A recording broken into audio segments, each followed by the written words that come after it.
அனைவருக்கும் என்னுடைய இனிய மாலை வணக்கங்களை தெரிவித்துக் கொள்கின்றேன். யார் செய்த புண்ணியமோ தெரியவில்லை, நான் இங்கே இருக்கின்றேன்.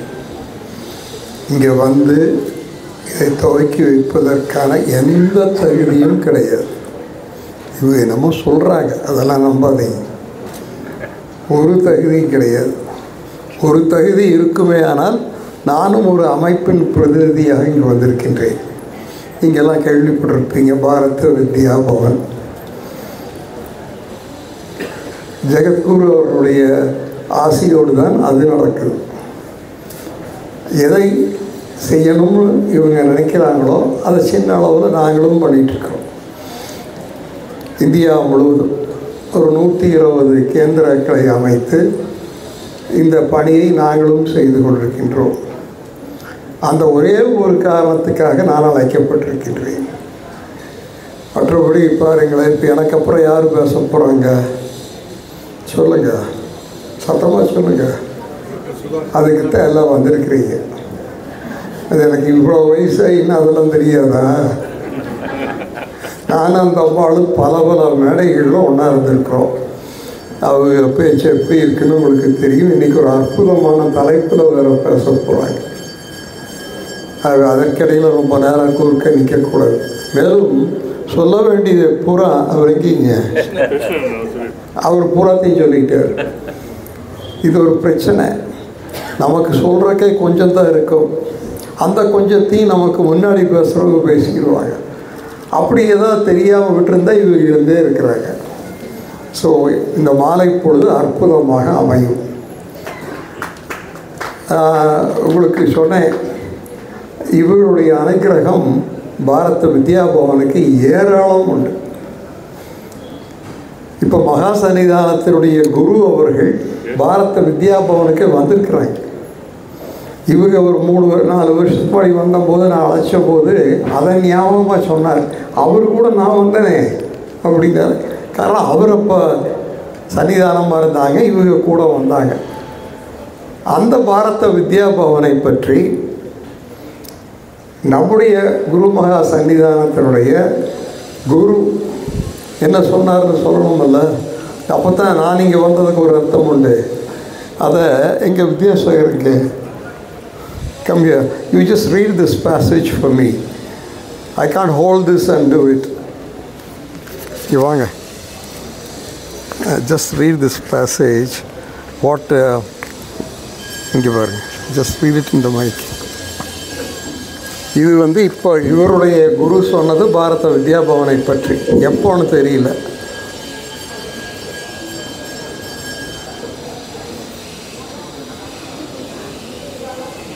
I'm reading the excerpt. The Bhagavan has undertaken the noble work of fostering the immemorial culture of Bharatiya Varsha throughout the world, and also for the benefit of the sons of the soil who have unhappily strayed away from it. The Bhavan has served the cause of Bharatiya culture with remarkable success and diligence. Wish greater and greater success in the Bhavan's noble mission of spreading Bharatiya culture. This is His Holiness Jagadguru Sri Abhinav Vidyatirtha Mahasanta. நீங்களே வச்சுக்கோங்க.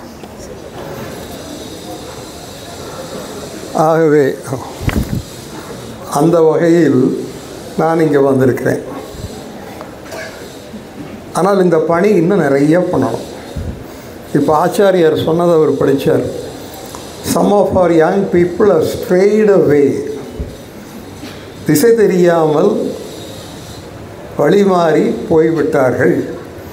அவர்களையெல்லாம் நம்முடைய பாரம்பரியத்தை சொல்லி திருப்ப அழைத்து வர வேண்டும். அந்த பணியை பவன் செய்கிறதுன்னு சொன்னாங்க இல்லைங்களா? இன்றைக்கி இந்தியா முழுவதும் கிட்டத்தட்ட 3 லட்சம் மாணவர்கள் பவனில் படிக்கிறாங்க. இப்போ கூட இங்கே வந்தபோது 2-3 குழந்தைங்க அங்கே படிக்கிறதாக சொன்னாங்க. அதுக்கு இப்போ கிட்டத்தட்ட 90 ஆண்டுகள் ஆகுது. மகாத்மா காந்தியடிகளுடைய ஆசையோடு குலப்பதி முன்ஷி தொடங்கினார். அதுக்குன்னு தனியாக ஒரு பெரிய பாரம்பரியம் இருக்குது. அதை இன்னொரு நாளைக்கு வச்சுக்குவோம். அங்கே இவங்கெல்லாம் வந்திருக்கிறாங்க. ஸ்ருங்கேரி ஆச்சாரியாருடைய அனுக்கிரகம் பாரத வித்யா பவனுக்கு ஏராளம் உண்டு. இந்தியா முழுவதும் உள்ள அத்தனை கேந்திரங்களுக்கும் அநேகமாக போயிருப்பாங்க. அந்த அந்த புண்ணியமாக என்னவோ நான் இங்கே வந்திருக்கின்றேன். அந்த அந்த ஸ்தாபனம் எப்படி துவங்கியது, யாரால் துவங்கப்பட்டது எல்லாம் என்னுடைய கூட்டத்துக்கு எல்லாத்துக்கும் தெரியும், எனக்கும் கொஞ்சம் தெரியும். ஆனால் அதெல்லாம் அவங்க அழகாக சொல்லுவாங்க. அதுக்கு தான் நம்ம அவங்களை அழைச்சிருக்கிறோம். ஆகவே அந்த கதையெல்லாம் வேண்டாம். ஆனால் 12 ஆண்டுகள் ஒரே இடத்துல இருந்து ஆதிசங்கரர் தொடங்கி இருக்காருன்னா, சதா நேரம் சஞ்சாரத்தில் இருப்பவர்கள் 12 ஆண்டுகள் ஒரு இடத்துல இருந்தாங்கன்னா அந்த இடத்துக்கான மகிமையை யோசிச்சுப்பார். இன்றைக்கி நேரத்தில் 1000 ஆண்டுகளுக்கு முன்பு, 8ஆம் நூற்றாண்டு, 1000 ஆண்டுகளுக்கு முன்பு துவங்கப்பட்ட ஒரு ஒரு திருமணம் இன்று வரை துவங்கிய அன்று எந்த பொலிவோடு இருந்திருக்குமோ அதை விட கூடுதலாக இன்றும் இருக்கிறது என்றால் இதெல்லாம் நம்மளை நம்பி இல்லை. இது ஏதோ ஒரு இறை அருள். இதை பார்த்துக்கிறது. இவர்களுடைய பொறுப்பு என்ன? வித்யாசங்கர் நல்லா சொன்னார். Vidyashankar, you speak really well. Give a hand to Vidyashankar. I am a great friend of his father, not a great admirer of his father. So today I heard you speak. ரொம்ப நல்லா இருந்தது. ஒரே ஒரு காரணத்துக்காகத்தான் இதை தொடங்கினாங்க. அத்வைதத்தை உலகமெல்லாம் பரப்பணும். அது பண்ணால் வேலை முடிஞ்சு. போனவங்களாம் திரும்பி வந்துடுவாங்க, மற்றவங்களும் வந்துடுவாங்க. அது எப்படி செய்ய போகிறோங்கிறது தான் பெரும் பிரச்சனை. இப்போது திருமணத்தின் சார்பாக 200 வேத பாடசாலை இருக்குதுன்னு நினைக்கிறேன், ஆல் ஓவர். இல்லைங்க, 200. நான் இங்கே பார்த்த மாதிரி நம்ம ஊர்லேயே இருக்குது. நம்ம நண்பர் ரவிசாம் ரொம்ப ஆண்டுகளாக சிறப்பாக செய்கிறார். அது போகாது. இங்கேயும் இருக்காமா? அது எனக்கு தெரியல. ஆனால் இப்போ என்ன பிரச்சனைனா, நமக்கு அதுக்கும் ஒரு தொடர்பு விட்டு போச்சு. ஒன்று, அது முழுவதும் சமஸ்கிருதத்தில் இருக்குது. நமக்கெல்லாம் அது அவ்வளோ எளிதில் புரிந்து கொள்ள முடியாது. நமக்கு எந்த மொழியும் ஒழுங்காக தெரியாது, அது வேறு. அது தெரியாது ஒழுங்க. இவங்க மாதிரி யாராவது ஒருத்தரை வரவழைச்சி தான் கேட்டுக்கணும். ஆனால் அற்புதமான மெசேஜ் அது. அத்வைதம்ங்கிறது எப்படித்தான் 1000 ஆண்டுகளுக்கு முன்பு அவங்களுக்கெல்லாம் அப்படி இத்தனை 1000 ஆண்டுகளுக்கு முன்பு இவர் கமெண்ட்ரி எழுதினார் ஆதிசங்கரர். அப்படின்னா அதுக்கு முன்னாடி இருக்குது. அது எப்போவோ அவங்க சொல்லிட்டு கேட்போம். என்ன வேடிக்கைன்னா, இந்த இன்றைய காலத்துக்கு அது அவ்வளோ பொருந்தது. ஆனால் நம்மளால் அவ்வளோ எளிதில் புரிஞ்சிக்க முடியாது. ஆனால் நான் ஒருத்தர் மூலியமாக தெரிஞ்சிட்டேன். அந்த ஒருத்தர் யாருன்னு கேட்டீங்கன்னா விவேகானந்தர். எனக்கு அவர் ஒருத்தரைத்தான் தெரியும், வேறு யாரையும் தெரியாது. ஆனால் அது போதும்னு கூட எனக்கு சில நேரங்களில் தோணுது. அவர் இந்த வேதாந்த முழுவதையும் நாம் எல்லாம் புரிஞ்சுக்கிற மாதிரி 5 வரியில் சொல்லிட்டார். இவ்வளோ இப்போ இங்கே வந்து படிக்க தொடங்கினா எத்தனை வருஷங்க இந்த கோர்ஸு? 7 வருஷம். 7 வருஷம் சொன்னதான் இந்த மகான் 5 வாக்கியத்தில் சொல்லிட்டார். சொல்லட்டுங்களா? தமிழில் சொல்லட்டுமா? தமிழ் தெரியுமா எல்லாத்துக்கு? ஏன்னா வித்யாசங்கர் அழகாக இங்கிலீஷில் பேசினார், அதனால் கேட்குறேன். மனிதா நீ மகத்தானவன். பாயிண்ட் 1. நீ எதுவாக விரும்புகின்றாயோ நீ அதுவாக ஆவாய். அனைத்து திறனும் உன்னுள் ஏற்கனவே உள்ளது. உன்மீது நீ நம்பிக்கை வை. முயன்றால் முடியாதது எதுவும் கிடையாது. இதுக்கு எதுக்கு சார் 7 வருஷம்? இவ்வளோதான். நீங்கள் சொல்லலாம், அவங்க அந்த காலத்தில் எழுதி வச்சாங்க. மனிதா நீ மகத்தானம். Heaven sake believe it. உங்களுக்கு மேலே ஒன்றும் கிடையாது சொன்னார் அவர் நண்பர் கிருஷ்ணன். நல்லா சொன்னார். இந்த அறியாமையின் காரணமாக நாம் நம்மளை நாமளே குறைச்சி எடை போட்டுட்டு இதுதான் எல்லாம் நினச்சிட்டு அப்படியே முடங்கி போயிடும். ஆனால் அவங்க என்ன சொன்னாங்கன்னா, நீ மனது வைத்தால் உன்னால் சாதிக்க முடியாது எது. You are the maker of your own destiny. Nothing can stop you. You can be what you want to be. ஒரு பாசிட்டிவ் டெக்ளரேஷன் பாருங்கள். இந்த வேதாந்தத்தை இந்த 75 வருஷம் சுதந்திர இந்தியாவில் நாம் பாடத்திட்டத்தில் கொண்டு வந்திருந்தால் இந்த நாடு எப்படி இருந்திருக்குன்னு கொஞ்சம் சிந்திச்சு பாருங்கள். இந்த பாசிட்டிவ் டெக்ளரேஷன், நீ எதுவாக விரும்புகின்றாயோ நீ அதுவாக ஆவாய், ஒரு சந்தேகம் வேண்டாம். ஆனால் நீங்கள் முடிவு பண்ணல, அதுக்கு யார் என்ன பண்ணுறது? அனைத்து திறனும் ஏற்கனவே உங்களுக்குள்ளே இருக்குது. வெளியில் போய் இனி கொண்டு போய் படிச்சுட்டு வர்றதுக்கு ஒன்றும் இல்லை. கண்ணை மூடி கொஞ்சம் காலை நேரம் அமைதியாக உட்காந்து உள்நோக்கி பயணம் பண்ணால் ஆச்சரியப்படுவீங்க, நம்மளாலையும் கூட இவ்வளோ முடியுமான்னு. நம்ம எப்போ பண்ணணுமாண்ணா, எப்போ நேரம் ஒதுக்கணும்? சதா நேரம் பார்த்துட்டும் பேசிட்டும் சிரிச்சிட்டும் தானே இருக்கிறோம். இப்படி எப்பாவது ஒரு சந்தர்ப்பத்தில் தானே. இப்போ பாருங்கள் வித்யாசங்கர், ஒரு விளம்பரம் பண்ணல நீங்கள், ஆனால் இத்தனை பேர் வந்திருக்கிறாங்க. எப்படி sir? How did you reach them? That shows that that's the power of the Vedanta. It doesn't depend on you. It has to reach to the slums of India and சொன்னது விவேகானந்தர். எங்கே? இங்கே இல்லை. The Vedanta has to reach the slums of India. Leave alone you and me. நம்மளால் ஒன்றும் இல்லை. அப்புறம் மூணாவது சொல்கிறார், அனைத்து திறனும் உன்னுள் ஏற்கனவே உள்ளதுன்னு சொல்லிட்டு முக்கியமான ஒரு சென்டென்ஸ், உன் மீது நீ நம்பிக்கை வை. அது வரமாட்டேங்குது. நம்மளால் முடியுமான்னு தானே கேட்குறோம். இப்போ நாங்கள் 2 பேர் நியாயமாக மேலே போயிருக்கோம். இப்போ அம்மா மேலே போயிடுவாங்க, கவலைப்படாதீங்க. எனக்காக இங்கே உட்காந்துட்ருக்குறாங்க. எனக்கு கொஞ்சம் உடம்புக்கு முடியாமல் போச்சு ஒரு 2 மாதத்துக்கு முன்னாடி. இப்போ வித்யாசாங்கர் ஃபோன் பண்ணி வர சொன்னார். உங்களால் நடக்க முடியுமான்னு கேட்டார். முடியும்னு. உங்களால் படியேற முடியுமான்னு கேட்டேன். முடியும்னு. ஆனால் இன்றைக்குத்தான் படி ஏறி இருக்கிறேன். காரணம், நாம் நடப்பதோ படி ஏறுவதோ நம்மளை கொண்டு இல்லை. இப்போ நீங்கள் எல்லாம் இன்றைக்கி இங்கே வரணுங்கிறது நீங்கள் உங்களுடைய பிராப்தகர். எல்லாத்தையும் விட்டு போட்டு இங்கே வர்றீங்கன்னா உங்கள் கொஞ்சம் பேர்த்துக்கு தான் அது கொடுத்து வச்சுருக்குது. இந்த ஊரில் எத்தனை பேர் இல்லை. ஆனால் இதனுடைய அருமை இன்னும் தெரியலையே வித்யாசங்கர். அதுதான் வருத்தமாக இருக்குது. கடைசியாக சொன்னார் பாருங்க, முயன்றால் முடியாதது எதுவும் கிடையாது. இப்போ இந்த 5 சொல்ல முடியுமா? யார் சொன்னீங்கன்னா ப்ரைஸ் கொடுக்கலாம். மனிதா, நீ மகத்தானவன். நீ எதுவாக விரும்புகின்றாயோ நீ அதுவாக ஆவாய். அனைத்து திறனும் உன்னுள் ஏற்கனவே உள்ளது. உன்மீது நீ நம்பிக்கை வை. முயன்றால் முடியாதது எதுவும் கிடையாது. This is the quintessence of the entire Vedanta. Because of ignorance, we hardly get to know what we are capable of. So we get stagnated. ஆனால் அலாதியாக ஒரு சிலர், இன்றைக்கி பார்த்தீங்களா ஒரு ட்ரைபல் கேர்ள் வந்து ஜட்ஜாக இருக்குது, பேப்பரில் பார்த்தீங்களா? இந்த 5 வரி அந்த பொண்ணுக்கு பொருந்து. ஆரக்கொண்டார காரியம். ஒரு மலைவாழ் பின்னணியில் வந்த ஒரு பொண்ணு யூபிஎஸ்சியில் தானுங்க. She has got a rank, I think. அப்போ அந்த பொண்ணுக்கு தெரிஞ்சிருக்குது, நம்மளுக்கு தெரியலையே. ஆகவே ரொம்ப பேசக்கூடாது. இதுதான் விஷயம். இந்த 5 வரியை கொஞ்சம் ஞாபகம் வச்சுக்கோங்க. இதை வந்து விளக்கி பேசின மணிக்கணக்கில் நாட்கணக்கில் அவங்கெல்லாம் சொல்லுவாங்க. ஆனால் சம்மன் சப்ஸ்டன்ஸ் இவ்வளோ தான். You normally under estimate your self.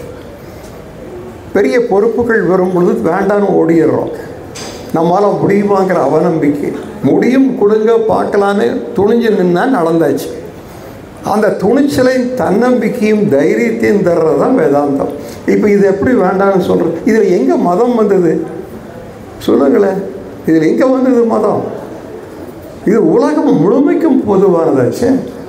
நான் விரும்புகிறதெல்லாம் எல்லா மொழிகளிலும் எளிமையான நடையில் ஒரு 25 பக்கம் 30 பக்கம். நான் எப்போவுமே பாருங்க, மிஸ்டர் பிரபாகர் ராவ் இருக்கார். இப்போ நான் ஒரு புக்கு அங்கே கொடுத்தேனல்ல, பாரத வித்யா பவனை பற்றி. இவ்வளோதான் பவனா அல்ல, இதுக்கு மேலே படிக்க ஆள் இல்லை. நான் விரும்புகிறது 25 பக்கம் 30 பக்கத்தில் வேதாந்தத்துடைய சாரத்தை சொல்லி இந்த நாட்டில் உள்ள அத்தனை கோடி மாணவர்கள் கையிலையும் கொண்டு போய் சேர்த்துங்க. ஒரு ஒரு ஒரு ஒரு ஒரு cultural renaissance will happen in this great country of ours. Have no doubt about it. Never you give up. Never you give up. If India can't make it, no other nation can make it. Come what may. They may be more advanced in economics and science, but when it comes to spirituality, we are already the superpower. இனிமேல் ஆகிற கொண்டும் இல்லை. ஆகவே இவ்வளோ பெரிய ஏற்பாடு 5 நாள் இல்லைங்க. நான் பார்த்தேன் பத்திரிக்கையை, பொறுக்கி எடுத்து அப்படி ஆட்களை பிடிச்சிருக்கிறாங்க. பல பல துறையை சார்ந்தவர்கள். ஏதோ கிடைச்சது 5 போடல, யோசித்து பண்ணியிருக்கிறாங்க. ஆனால் நான் விரும்புகிறது, எனக்கு ஒரு வருத்தம் என்னென்னா, இன்னும் இந்த சமுதாயம் இன்னும் எத்தனை நாளைக்கு இப்படி இருக்க போகுது? எப்போத்தான் இந்த அருமையெல்லாம் தெரிஞ்சுக்க போகுது? அது நம்ம கையில் இல்லைங்கிறதும் எனக்கு தெரியுது. இப்போ பாருங்களேன், இவ்வளோதான் கோயம்புத்தூரா? இந்த நிகழ்ச்சிக்கு இணையாக ஒரு நிகழ்ச்சியை அவ்வளோ எளிதில் இந்த நிர்வாக குழுவை நான் ரொம்ப பாராட்டுறேன். 5 நாட்களுக்கு இவ்வளோ சிறப்பாக ஏற்பாடு செய்து இவ்வளோ நம்மளை எல்லாம் கூப்பிட்டு வச்சு பண்ணுறாங்க. ஆகவே நாம் எல்லாருமா சேர்ந்து இந்த விழா குழுவிற்கு கைதட்டிடலாமே. நீங்கள் தட்டாதீங்க சார், நீங்கள் பாட்டது விழா குழு. ஆகவே இன்னும் நிறையா பண்ணுங்க சார். நம்பிக்கையோடு இருப்போம். நமக்கு ஒன்றும் தப்பு வராது. இந்த தேசத்துக்கு எந்த காலத்திலும் தப்பு வராது. உலகம் முழுவதுக்கும் வழிகாட்டுகின்ற பலம் நம்மளுக்கு இருக்குது. சிம்பிள் தமிழில் ஒரு கார்பெண்டரும், ஒரு பிளம்பரும், ஒரு ஃபார்ம் ஒர்க்கரும், ஒரு இண்டஸ்ட்ரி லேபரரும் அத்தனை பேரும் புரிந்து கொள்ளும்படி எளிமையான தமிழில், தெலுங்கில், கன்னடத்தில், எல்லா மொழிகளிலும் 25-30 பக்கத்துக்கு மேலே போக இந்த ராமகிருஷ்ணா மிஷன்லேருந்து புக்கு போடுவாங்க, பார்த்துருப்பீங்க. 3 ரூபா, 4 ரூபா, 5 ரூபா, 10 ரூபா. 1000 ரூபாய்க்கு போனீங்கன்னா இவ்வளோ வாங்கலாம். அத்தனை முத்தாக இருக்குது. அந்த பாணியில் வேதாந்தத்தை நாம் எளிமைப்படுத்தி மக்கள் விரும்புகின்ற மொழிகளில் அதை கொண்டு வந்து, இப்போ அம்மா சாஸ்திரா யூனிவர்சிட்டியில் இருக்கிறாங்க. பெரிய பொறுப்பு. இப்போ நான் சொல்கிறத கேட்டுட்ருக்கிறாங்க. நாளைக்கு வேலை தொடங்கிடுவாங்க. தெரியுமா உங்களை பற்றி? நாம் 2 பேரும் இப்போ பார்த்தோம். நாங்கள் எத்தனை முறை இங்கெங்கே பேசியிருப்போம்னு தெரியாது. She is capable of it. Tomorrow the work is going to begin. அது எப்போம்மா முடியும்? 25 பேஜ். ஆனால் அதுதான் கஷ்டம். நான் தான் ரிலீஸ் பண்ணணுமா? அது தகுதியெல்லாம் நமக்கு இல்லை. வேதாந்தத்தை 25 பக்கத்தில் சுருக்கி சொல்லுங்கன்னு சொல்கிறதுக்கு எவ்வளோ கஷ்டம் தெரியுமா? ஒரு விவேகானந்தரால் தான் முடியும். அது வேதாந்த கேசரி. அம்மா தெரியும். நாங்கள் 2 பேரும் ராமகிருஷ்ணா மிஷனில் சந்திச்சுக்குவோம். ஆகவே I thank you Vidya for this great invitation. யார் செஞ்சோம் எனக்கு என்னமோ தெரியல, அப்பப்போ இப்படி அழைப்பு வருது. இப்போ பாருங்கள், மேலே போக முடியாத நிலைமை. இவர் கூப்பிட்றாரு. நான் நினச்சேன் நம்மளை அழைக்கிறது வித்யாசங்கர் அல்ல. அங்கே பாருங்க பின்னாடி அழைப்பு எங்கேருந்து வருது? 1000 ஆண்டுகளுக்கு மேலாக இன்றும் அதே பொலிவோடு ஒரு நிறுவனம் நடக்குதுன்னா யாரை கொண்டாட காரியம்? ஒரு 100 வருஷமா, 200 வருஷமா? அப்புறம் இன்றைக்கி அதனுடைய எக்ஸ்பேன்ஷன் இப்போ நீங்கள் சொன்னீங்க, யாரோ அவர் சொன்னார். அதனால தான் நான் சொன்னேன், இப்போ மேலே இருக்கிற அந்த ஃபோட்டோ எக்ஸிபிஷனையும் ஒரு 20-30 பக்கத்தில் அச்சு அது ஒன்றும் சிங்கேரி மடத்துக்கு பெரிய காரியம் அல்ல. அவங்க சமாச்சாரமே அது ஒரு 100 பல்கலைக்கழகத்தை ஒன்றா சேர்த்துனா அதுதான் சிங்கேரி. 100 யூனிவர்சிட்டிஸ், 1-2 இல்லை, maybe even more. Why not? ரொம்ப thanks Vidya. I've taken much of your time. Now madam will go up and it is between her and you.